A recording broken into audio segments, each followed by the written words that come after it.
I wanted to talk to those of you who have been given the task of setting up and running a document control operation in a small high-tech company, perhaps a startup or a startup-like situation producing the next amazing electromechanical device. Now, if you haven't already, you want to be sure that you establish a good relationship with your IT personnel. They hold many of the keys to your success, and you'll be asking them for favors from time to time.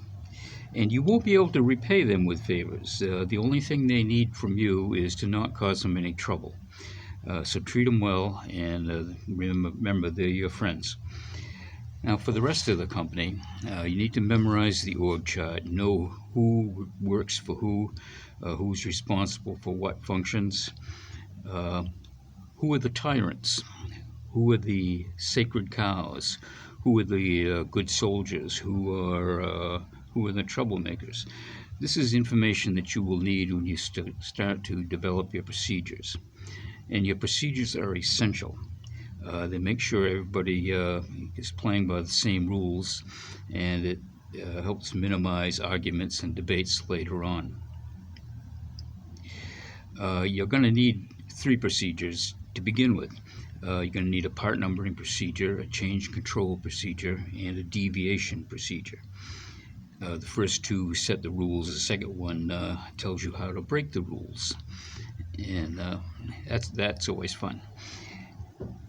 Now, before you get started, you want to look and see if there have been any other corporate procedures written. You'll need to follow that format. But if you're lucky, nobody's gotten around to do that yet, and you'll be able to set the standard that other people might follow.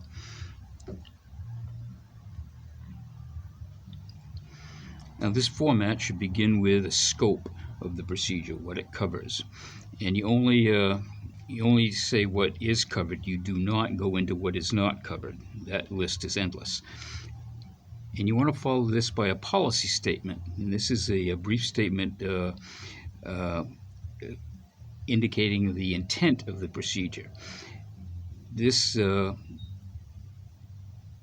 help you for interpretation, and it will help you for preventing feature creep. Engineers talk about this in their products, and you'll be vulnerable to the same thing. If your procedure is successful, people will want to use it to solve other problems, so you got to watch out for that.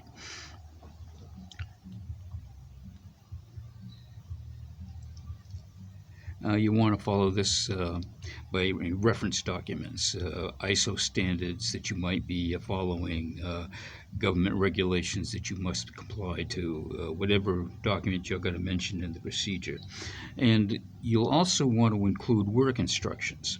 Now, understand that procedures tell you what to do, but work instructions tell you specifically how to do it. And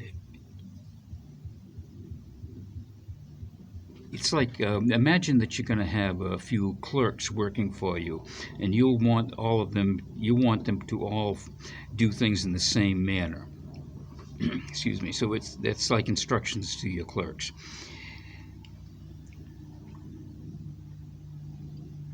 And keep in mind, your procedure is a living document. This will evolve. You'll add these documents in as they're created when they become necessary. Now, you want to identify any unique terms you're going to be using in the procedure, any mnemonics or phrases, so forth. And you wanted to identify the players, who are the initiators, who does the execution, and who does the approving, and so forth. And you also, in the same section, you want to identify who designates these people. So, for example, you might say the responsible engineer, as identified by the Vice President of Engineering, is responsible for the technical integrity of the product. This gives you the flexibility of going to that vice president, if you're having trouble with any one of these approvers, one of the common problems you're going to face is unresponsive people. And you're going to have to, I'll talk about that more when we'll do additional videos about the other procedures. We'll talk about that more. But anyway, this is a essential step to include in there. Then you get into the actual procedure, the actual operation, how it's initiated, how it's executed, and how it's concluded. Now, in this, you want to keep in mind that you're going to be audited, and you have to demonstrate compliance to the procedure. So you want to be very careful on how you phrase things. You want to be you don't want to be vague, you want to be specific. Except there's going to be areas where you're uncertain about how a particular situation might be handled. In those cases, you do want to be vague. You want to leave it open for interpretation. You want to be, and this interpretation comes from you. When you're identifying the players, you have to identify yourself also and what your responsibilities are. And what you want to slip in is something like the change control manager or the configuration control manager is also responsible for the maintenance and interpretation of this procedure. That makes you the authority. If you can't get away with that, you want to designate somebody who will make those decisions. But I've gotten away with it in the past, and so give it a try. Now,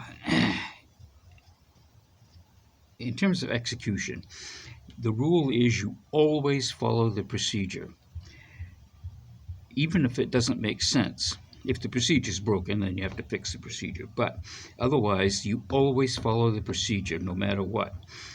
For example, you might have a change coming along that seems very benign, and you have a requirement that that the compliance manager has to approve all changes. And you're going to have a change where you're going to say, well, the compliance manager doesn't care about this. So like you might be changing the paper of a label. You'll say, well, there's no regulatory implications there, but you'd be surprised. So don't assume you know what somebody else's job is. Always follow the procedure.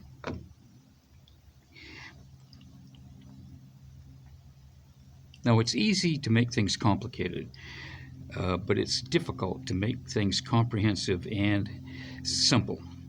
So keep that in mind. Take the extra work you need to make it simple. This procedure should not be more than 8, 10, 12 pages at the max, I would think.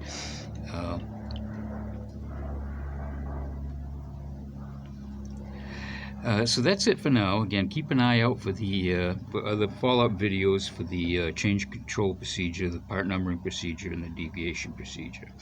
Now, down at the bottom there someplace, you're going to see a like button and a subscribe button. Leave them alone.